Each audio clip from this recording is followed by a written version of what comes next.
ये कुर्बानी वाला मामला है वो सड़कों पर या मोहल्लों में नहीं होना चाहिए।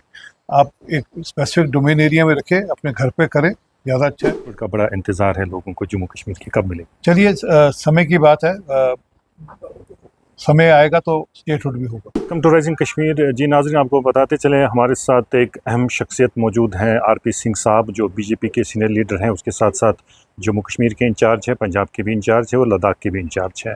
सिंह साहब, बहुत बहुत शुक्रिया राइजिंग कश्मीर के साथ बात करने के लिए। ये बहुत बहुत शुक्रिया मुझे जोड़ने के लिए।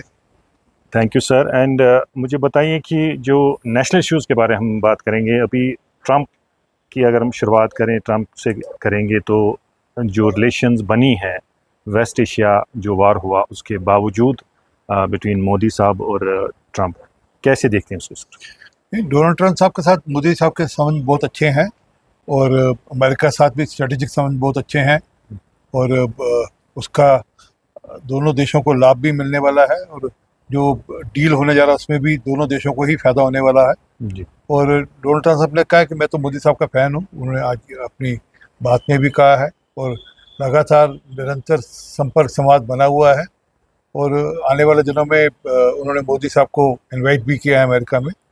तो हमारे जो पिछले कुछ सालों में जो मेहनत कर कर मोदी जी ने संबंध अच्छे बनाए अमेरिका के साथ, वो और अच्छे होंगे।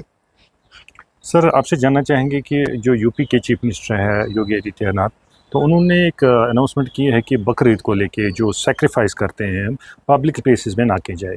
आप कैसे देखते हैं? देखिए, त्यौहार या कोई अपना रिलीजियस अफेयर वे रिलीजियस डोमेन में होना चाहिए। जैसे हम लोग अपने कार्यक्रम करते हैं तो गुरुद्वारा के अंदर करते हैं, इसी प्रकार से यहाँ अपने घरों में करते हैं। इसी प्रकार से जो ये कुर्बानी वाला मामला है वो सड़कों पर या मोहल्लों में नहीं होना चाहिए। आप एक स्पेसिफिक डोमेन एरिया में रखें, अपने घर पे करें, ज़्यादा अच्छा है। अपने जो आपके और जो एरियाज जो डिफाइंड है वहाँ करें, ज़्यादा अच्छा है बनस्पत की पब्लिक प्लेस में करने के। उन्होंने कहा कि नमाज भी आप घर पे ही पढ़े। देखिए, नमाज बड़ी एक पाक प्रार्थना है, एक मतलब जैसे हमारे यहाँ प्रार्थना कहते हैं वैसे नमाज है, तो और बड़ी पाक चीज़ है।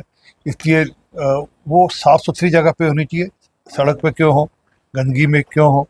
और दूसरा कि यातायात का भी असर पड़ता है और ज़रूरत पड़े तो नमाज को मस्जिद में ही पढ़ें या अपने घर में पढ़ें और ज़रूरत पड़े तो मस्जिद में 3 शिफ्ट में करने एक नमाज का, अगर लोग ज़्यादा हो रहे हैं, या फिर जगह लेकर मस्जिद थोड़ी बड़ी करें। परंतु क्योंकि सड़क साफ़ सुथरी नहीं होती, गंदी होती है, वहीं पर अगर हम नमाज़ पढ़ेंगे तो वो एक अच्छा मैसेज नहीं जाता।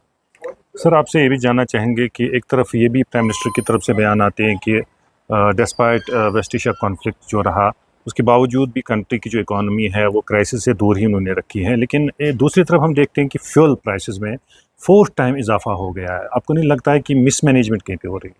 देखिए, जो वेस्ट एशिया में हो रहा है, जो ईरान, अमेरिका और इसराइल के बीच में हो रहा है, उसका असर दुनिया भर में है। मतलब इवन अमेरिका पे भी है। अमेरिका के अंदर लगभग 44.5% दाम बढ़े हैं। यूएई के अंदर लगभग 48% दाम बढ़े हैं, जो कि खुद ऑयल प्रोड्यूसिंग नेशन है। इसी प्रकार से इंग्लैंड के अंदर, ऑस्ट्रेलिया के अंदर, दुनिया भर के बाकी देशों में 40 से लेकर 80% तक दाम बढ़े हैं फ्यूल के।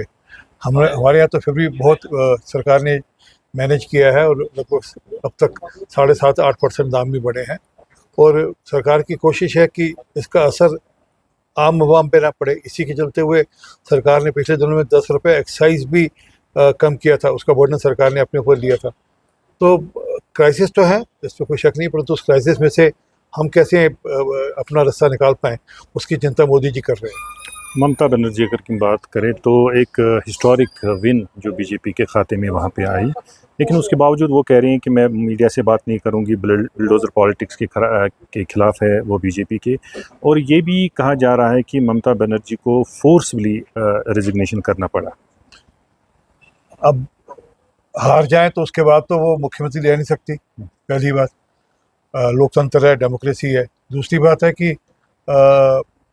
वो फाल्ता की हार को लेकर अभी तक समझ नहीं पाई, किंतु फाल्ता के जीत ने, भाजपा की जीत ने एक मैसेज बड़ा क्लियर कर दिया कि कट मनी, भ्रष्टाचार और डर की राजनीति अब नहीं चलेगी बंगाल के अंदर।